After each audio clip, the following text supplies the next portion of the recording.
So great conversations in the sessions this morning as well as at lunch. And a common theme that I picked up, I imagine that you did as well, is the parlous state, perhaps, of our democracy, or at least the fissures within it are apparent. And that is something that is affecting the way that democracy, civics is being taught in the classroom and the challenges that we're facing, certainly in the secondary school classroom, but I would say as well on the university college level too. And the discussion with Paula was helpful because I think it gave us some tools, strategies for how to address some of those fissures and the dynamics that emerge in the classroom itself. This afternoon, we're going to have a conversation about the democracy itself and how it's going and how to figure out how it's going. I mean, we all have anecdotal evidence, and we're watching TV, and we're bombarded with information. But we have an opportunity to kind of do a real deep dive from even a more quantitative perspective, I would say, as to how things really are, quantitative as well as qualitative. And that's through the Civic Health Index. That has been developed and produced over at least a decade now, right? More than a decade, by a couple of organizations, the National Conference on Citizenship and also Civic, which is an organization founded by John Bridgeland, who is the domestic policy advisor for George W. Bush, and who also was a practitioner senior fellow or practitioner fellow here at the Miller Center. And because of our proximity to John and his work, and also through the UVA Democracy Initiative, we came into contact with Jessica Kimball Johnson, who played a role in helping to roll out the most recent, if not the last one, the previous one, Civic Health Index. And it is a window into how well we are doing as a democracy, which is a signal concern here at UVA. And it's not only how well we are doing as a democracy, but how are things going around the world? So this issue of democracy is really important to us for all the reasons that we mentioned earlier this morning, and at least as much now as we're weeks away from the midterms themselves. So to help us take a look at the Civic Health Index, what it can teach us, and we'll provide links to that so you can all have access to it and look at it on your own time. We're joined by Jessica Kimball Johnson, who is the Director of Research for the Karsh Institute of Democracy and manager of the Now Lab, John Now Lab, on the history and principles of democracy with the Democracy Initiative at UVA. Her teaching and research interests are in the history of political thought and contemporary political history, with specializations in democratic thought and in republicanism. She has taught at Columbia. She's taught political science. Are you teaching here at all? I taught last year. Taught last year. Okay. We're really quite fortunate to have Jessica here at UVA and to have her here with us today. As we are with Stephanie Georgakis Abbott, who is, I would say, a former colleague, but a current colleague since we're together at UVA and we'll still be working together. Stephanie is Director of Programming at the Karsh Institute of Democracy at UVA, and before joining Karsh, she was the Associate Director of Presidential Studies here at the Miller Center for 8 years or so, 8 years. And it was in that capacity that Stephanie and I collaborated on the Biennial Fellows Program, and then we all collaborated with Alfred as well.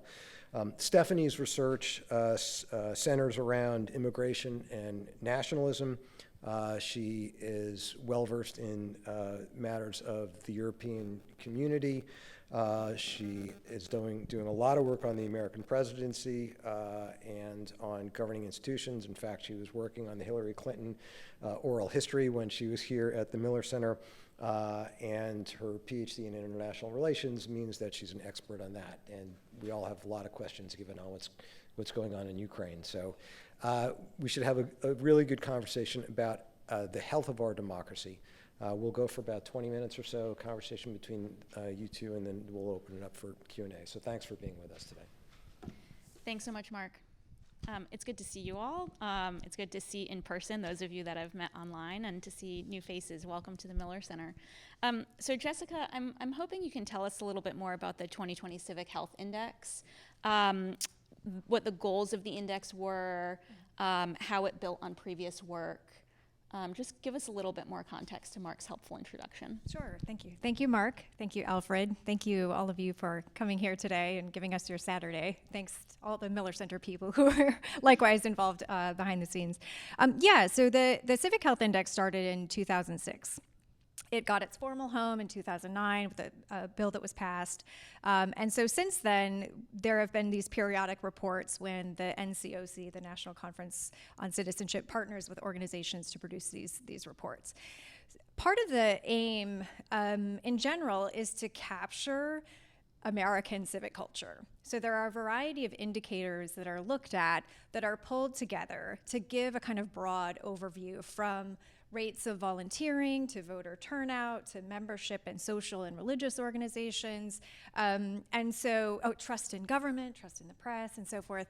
And so what the index does is, in the same way that there are kind of economic indices, an economic index that tells us about the health of the economy, the idea is that there could be these indicators that tell us the health of our democracy, the health of civic culture. And so the index pulls together a variety of survey data to give us that broader picture. So there's information from the American National Election Studies that's hosted at the University of Michigan. There's a social survey that's from the University of Chicago. There's Gallup polls that are looked at. There's census data that's pulled together. And all of that's meant to give us a general sense of civic behaviors, civic attitudes, values, and so forth. Great, thank you. So if you haven't had a chance to read it, I encourage you to do so. It's a robust report with a lot of findings. What does the index tell us about the health of American democracy? Are there a few key findings that you would pull out for us? Yeah, so this report in particular was really interesting to write and to be involved with. So a lot of the data came from 2020, and it was a 2021 report. So as you know, COVID was in the background of all of this. We also had massive amounts of engagement with regard to racial justice, with the Black Lives Matters protests. So there's a lot going on in the background and when one is looking at these sort of regular indicators that are used. And so to set that kind of context, the indicators largely are shaped by some work, and you may know of this. It's Robert Putnam's Bowling Alone work, which was published in the late 1990s, early 2000s. And so there he was looking at kind of patterns that suggested good government. So newspaper readership, levels of involvement in civil society organizations, and so forth. So some of the indicators are kind of talking to those patterns and capturing those patterns.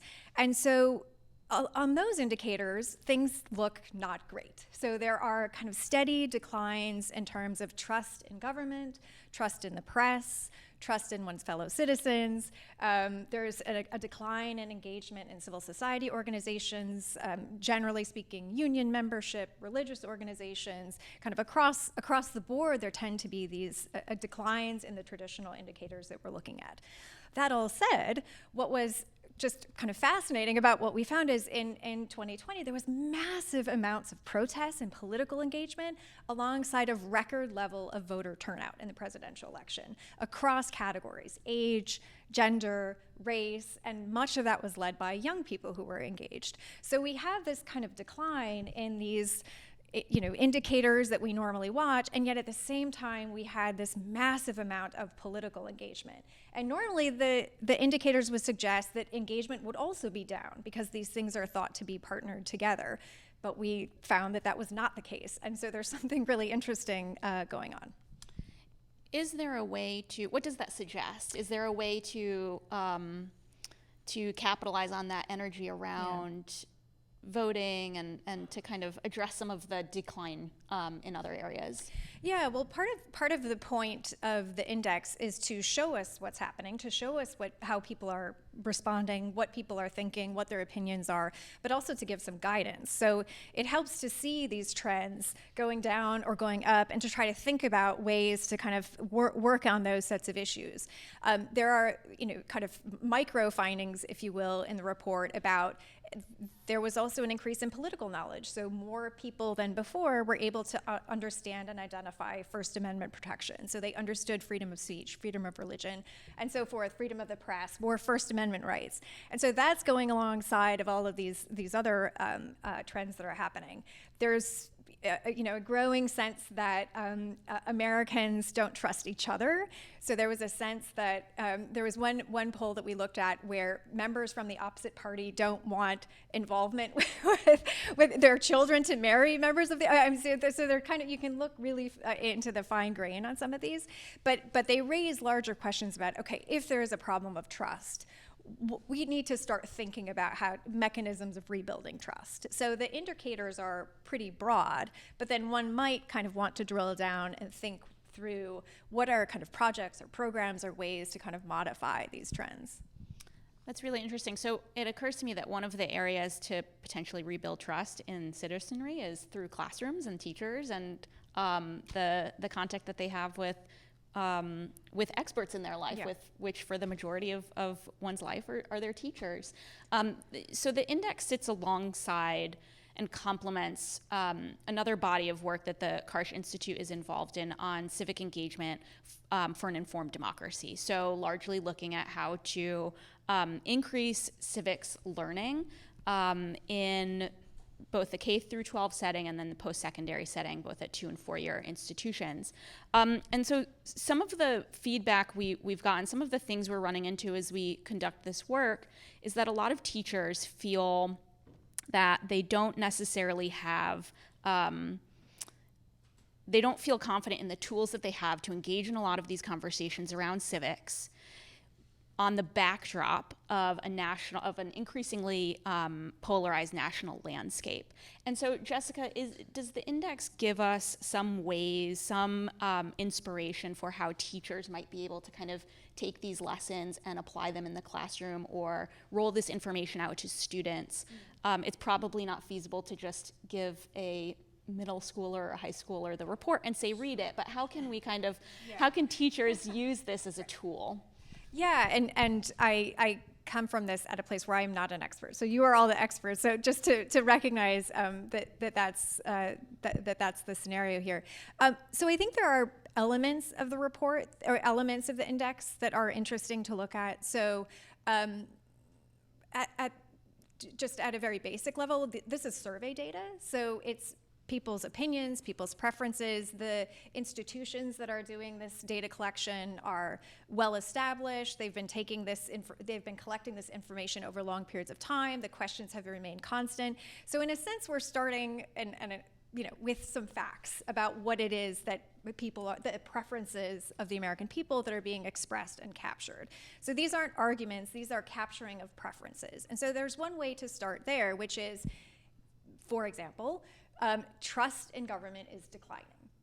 This is what we see across some of these surveys. And one way to kind of enter into that conversation is to ask questions like, why do we think that's the case? Should we have trust in government? Maybe there are groups in society that, it makes sense that they wouldn't trust government. So there are kind of questions around some of the data that I think may be interesting to start asking. And if one wants to rebuild trust, what would that look like, or what kinds of steps could be taken? One of the, and this speaks to the report a little bit and what I was gesturing towards with regard to kind of thinking about solutions. The report relies on a lot of quantitative data, but there's also qualitative storytelling that's happening.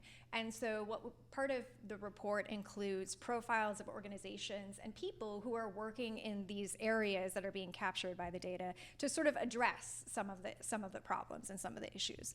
So in the report, we have a number of organizations that are trying to talk through issues. So student-created podcasts that are trying to deal with issues in rural communities. There's organizations that are trying to increase voter turnout among groups that have traditionally not been turning out at high levels. So it's sort of looking at, and there's an Everyday Democracy group, which is a community-based group in a variety of different places that brings together people from the community and talks over, issues in the community and tries to help sort of establish trust between groups that aren't normally talking to one another. So there are these organizations and people in communities that are trying to respond to some of these trends. And so one of what we did as a project is we had students do this research for us to find these organizations, to interview those who were leading these groups, and going forward to think about, what does your community need? Maybe you need to create the group that can address these sets of issues. So we had an intern who was working for us, and she was looking at a particular organization. She was a sociology student, wasn't really sure what she was going to be doing with, wasn't sure how politics sort of played into her interest, and she had started looking and researching this particular group, interviewed the director of programming there, found out she was really excited and ended up interning over the summer. So there's these ways to kind of think through what complements the survey data and in a more kind of project-based way. That's interesting. Thank you. So it occurs to me that when we talk about teaching democracy, one part of that is obviously teaching civics, teaching institutions, teaching about the structure of our government. But there's another big piece too, which is democratic culture. Mm-hmm. The habits, the norms, the underlying culture that informs our democracy. Mm-hmm. And then has consequences for the institutions, how we engage with those institutions. Are there other ways or other points of inspiration that teachers might use this information or use other methods to help students build and strengthen their democratic habits, both inside and outside the classroom, so that when we teach democracy, we're not necessarily just teaching about the institutions of our government?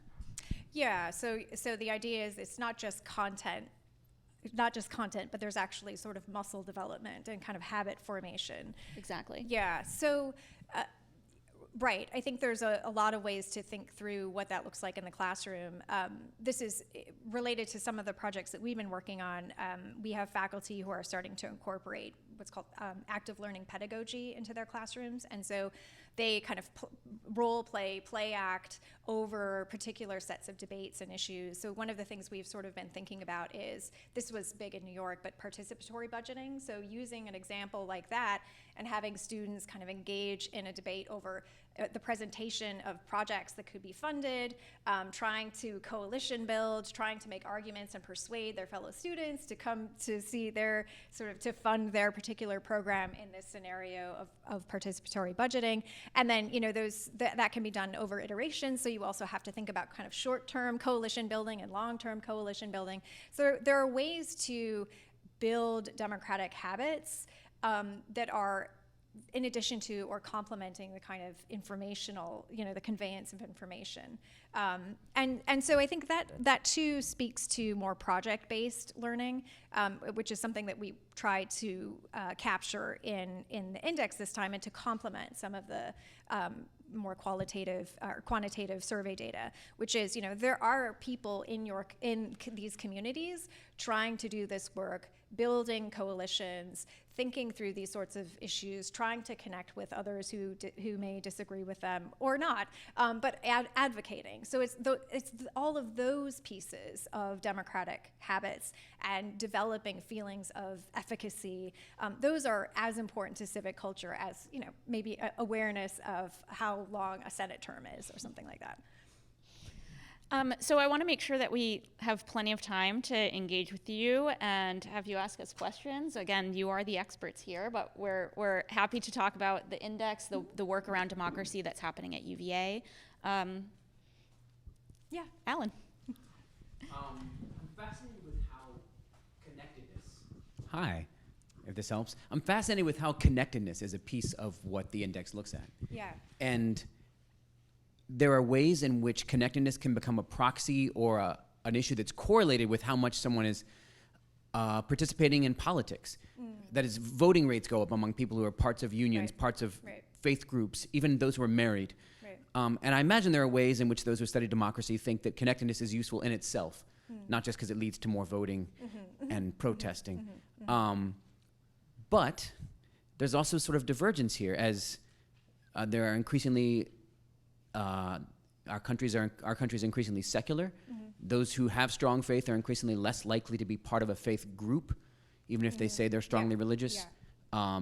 Marriage is coming later if it comes. Union membership has declined, and yet there are some signs, as you've talked about, of deep connectedness and political engagement. Because the questions have stayed the same, are there kinds of connectedness we're missing that might kind of explain that? You sort of hinted at that earlier, and I wondered.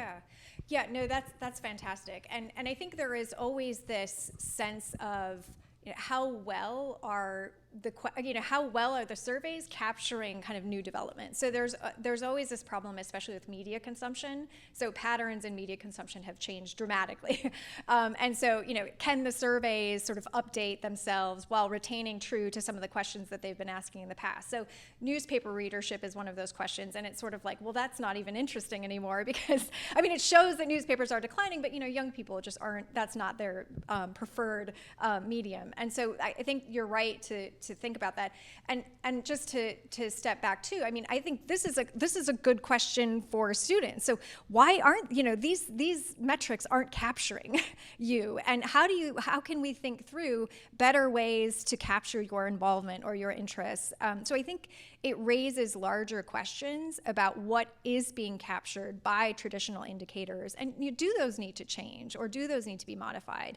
And I think with my own students that I've taught, they have a lot of really good ideas, and they have a lot of opinions about why what it has been captured isn't fully capturing their sort of activities and the ways that they participate. So I'm kind of returning it with gosh, that sounds really interesting. Yes, we should we should all look into that and think about it. There have been sort of, and like you said, all of that is being captured, right? The sort of religious membership is declining, while kind of religiosity is increasing, or it's not kind of membership focused in a sense. And they do capture that. But then it's sort of, well, how do we capture this new thing that's developing and fully give us a picture of what's going on? And there are, one thing that's been helpful, I think, with doing the Civic Health Index is there's a bit of dynamism to it, and so you can look at other kind of survey information that's happening. So we relied on the Pew Charitable Trust for some of their survey data.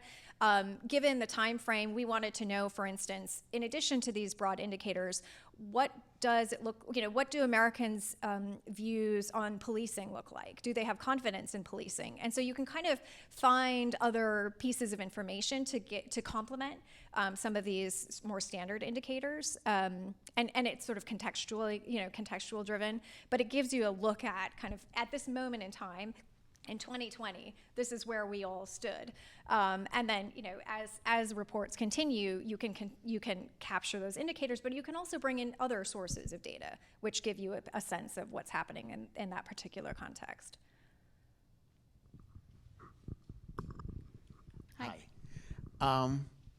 So I was wondering if you could comment or share some thoughts on this popular refrain that we're using in the current society. We talk a lot about hyperpolarized environment or hyperpolarized society. Yeah.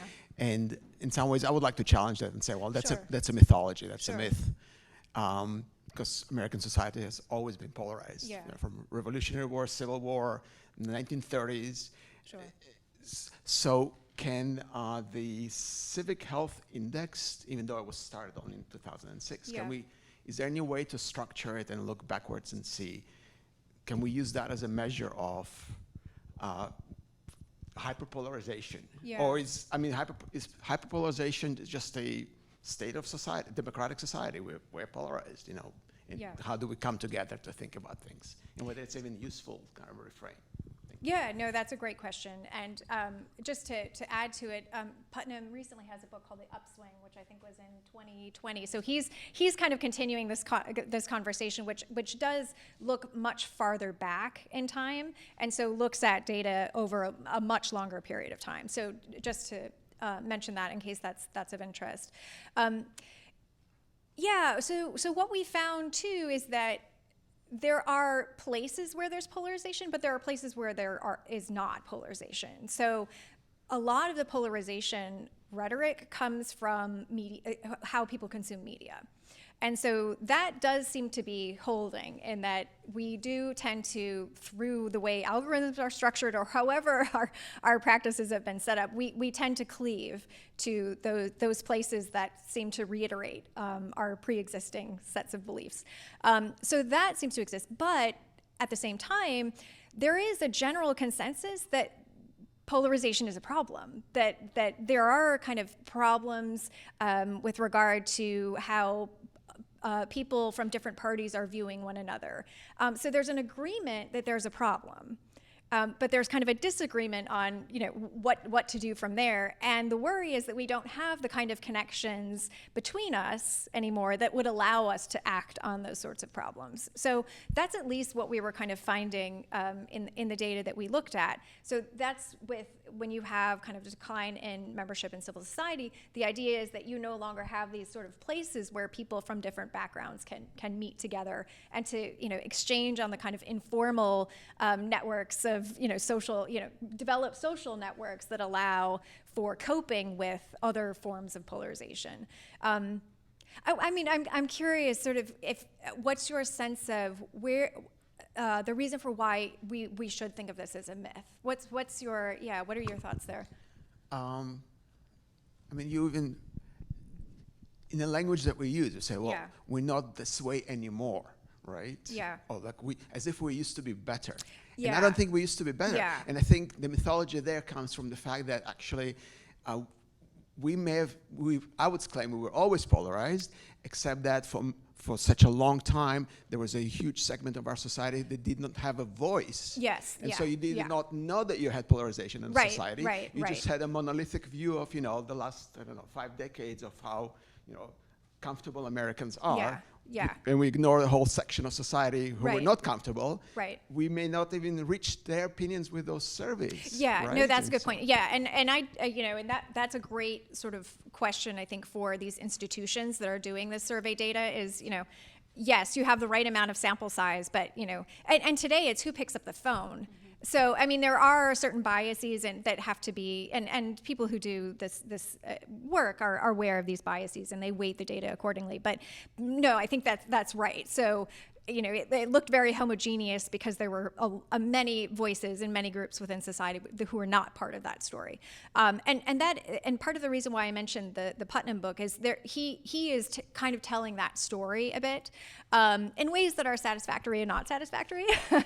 So I think but it's an interesting intervention in that space where he shows, there is this kind of seeming, ways in which there's a homogeneity which people kind of take for granted that then starts to be questioned over time. But there are precisely these sorts of questions about, well, who is the group? If you have, even in our own history, white propertied, males, they're probably, they may have a specific set of interests that looks very homogeneous. But if you include the wider swath of society, that's not necessarily, a set of interests that everyone is sharing. So in K through 12 schools, Yeah.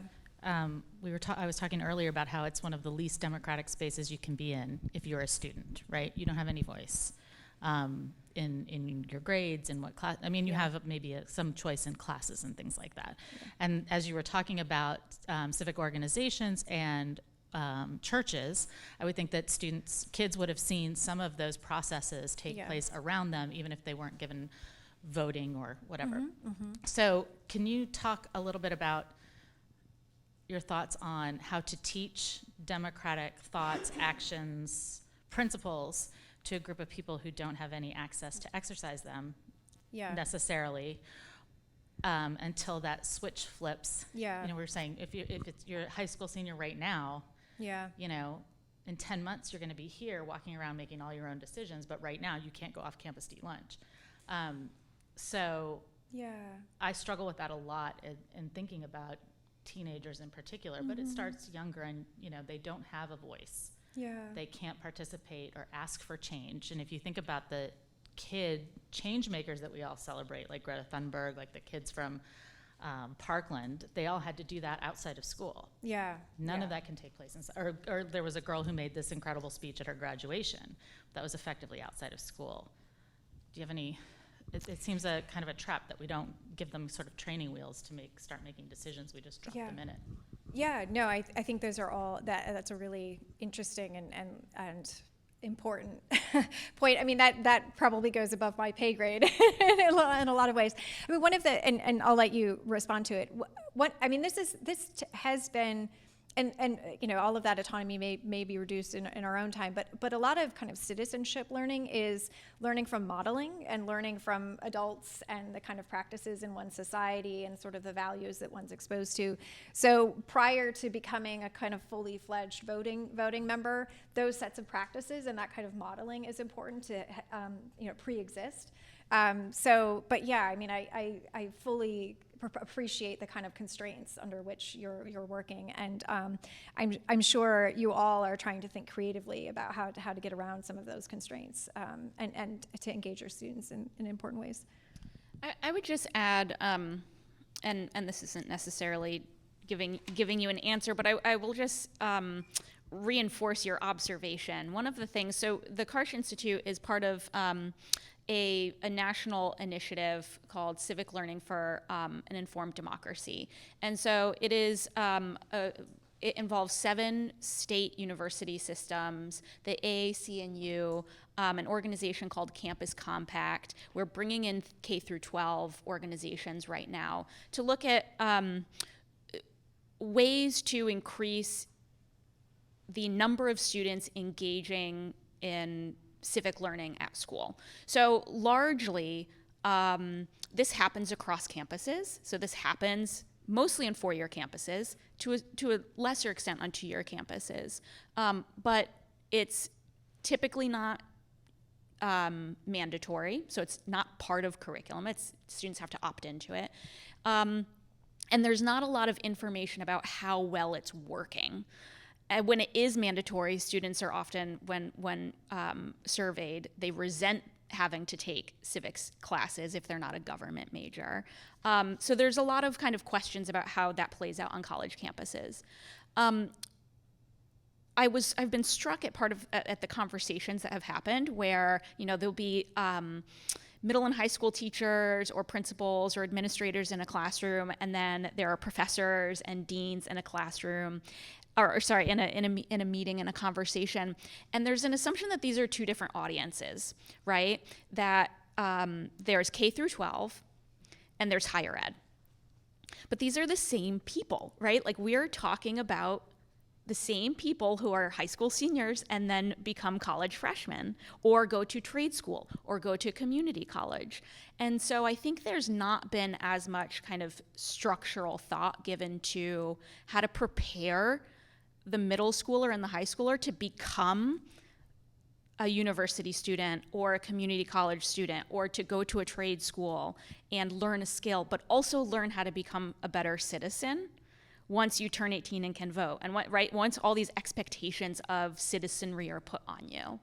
And so the Karsh Institute is starting to engage in some of these questions, pulling together audiences, stakeholders of you know, folks from ed schools at universities who study the K through 12 side and study the higher ed side, and then putting those into conversation. What are the skill building exercises that are transferable from university to high school and vice versa?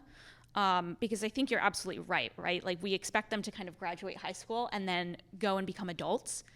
And start participating at UVA in self-governance, or start participating in the community, start voting, and it's almost like we just expect it to happen. I think we have to think more about how to train students to be prepared to do that. And maybe that goes to the democratic habit piece, right? Is thinking about, so yes, when you're not yet 18, you cannot vote. But there are ways that you can kind of engage outside the classroom, that you can exercise your role in society. One of the other, also not an answer, but something we've been focusing on at UVA, not just at the Karsh Institute, but more broadly, is helping students build the skill of talking to people who are very different from them, right? And so this is hard work. It's often uncomfortable work. On campus, it often means getting people kind of incentivizing students to come out of their bubble. We usually use food for that to happen, and it's very successful for 18-year-olds. But 2 weeks ago, we hosted a dinner with the University Democrats and the College Republicans. It was 10 students. They were hand-selected. It was 10 students who kind of knew one another but really did not interact because of how increasingly difficult the relations are between the two organizations on UVA grounds. And the only rule was no politics. They could not discuss policy issues at the table. And I was nervous. I think we didn't know how it was going to go. In previous interactions, the groups ended up screaming at each other, whether it was, at student debates or if they co-hosted. Oftentimes they'll co-host a public event. And actually, they ended in laughter. And the caterers downstairs noted that they heard the laughter from upstairs, and it was inspiring to kind of have, but it required us to set up a situation, to engineer a situation, and then kind of, and again, this was 10 students, right? But I think one of the things that they found really helpful is that they were put in a position where the stakes were low, and they were forced to talk to somebody who was very different from them. We also have a program called One Small Step, which I encourage all of you who live in the Charlottesville area to sign up for one of these interviews. One Small Step is a national partnership with StoryCorps, and we set up pairs of people who, you give us your bio, you give us your background, your life story, and we pair people who are very different from one another, come from different socioeconomic backgrounds, across racial divides, across professional divides, and it is an hour-long conversation getting to meet somebody who, on paper, by definition, you probably would not seek out yourself. And you're invited for a conversation. You have an hour-long conversation. You're invited back for a second conversation. We're conducting research around this as well, about how these kind of spaces help influence and inform how people think about, for example, their own well-being or politics. And I think there's something there, right? Those spaces of kind of creating spaces where students have to kind of engage with difference, because that's a skill that is required for a multicultural democracy, a liberal democracy to function well.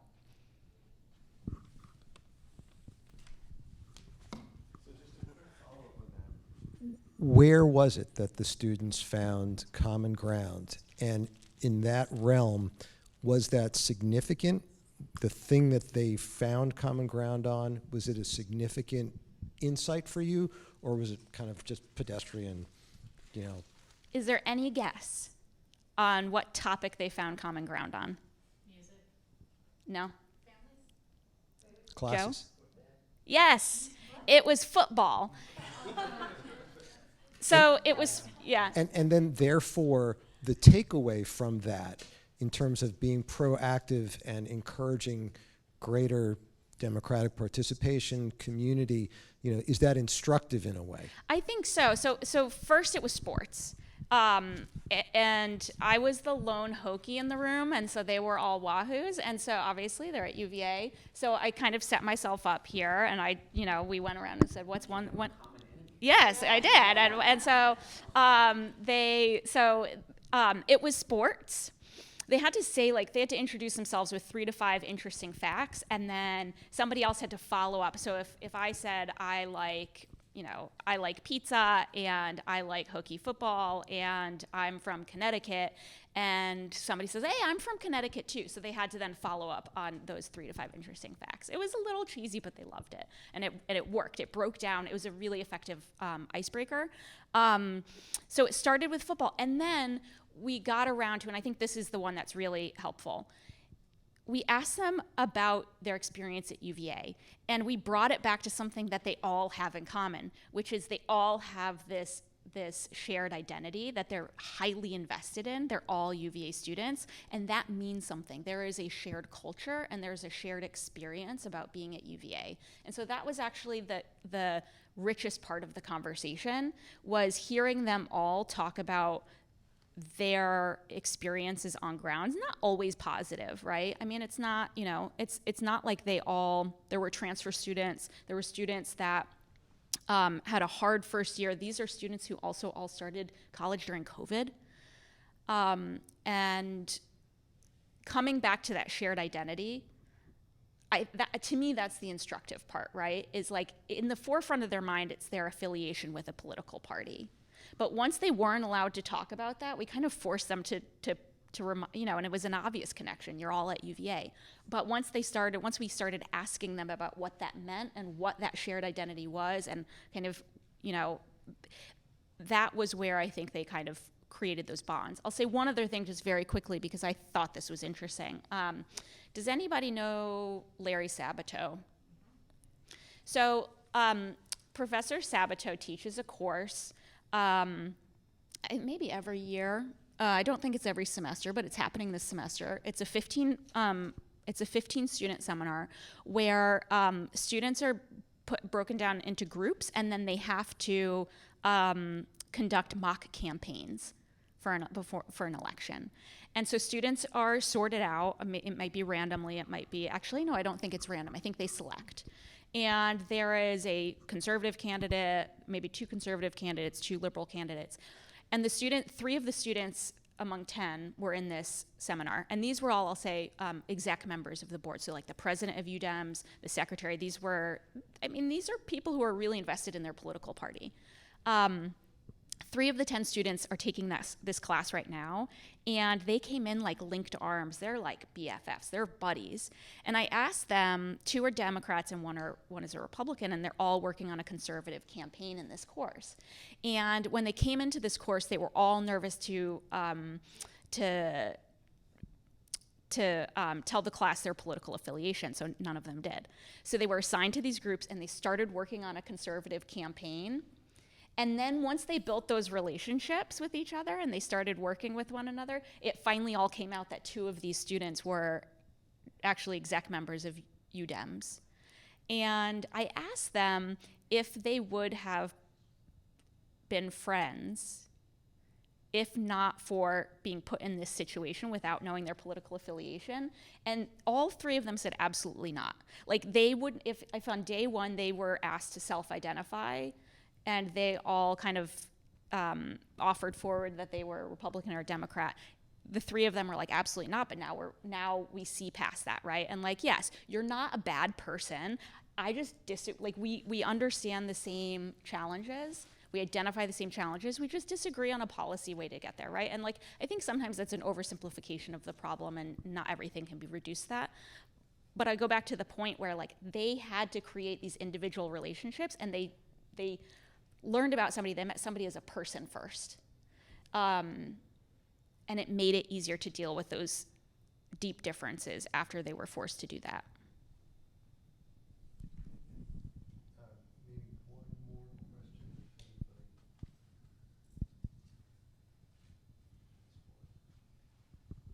one more question. There's one more. Sorry, this is just out of curiosity. You know, you mentioned that the context, the backdrop for this particular report or this index was obviously very special. And I'm just wondering what is sort of built into it, thinking about how that changed things and how it will change the next time that the index is put out. Yeah, no, that's a great question. There are ways in which there's some flexibility to kind of capture developments.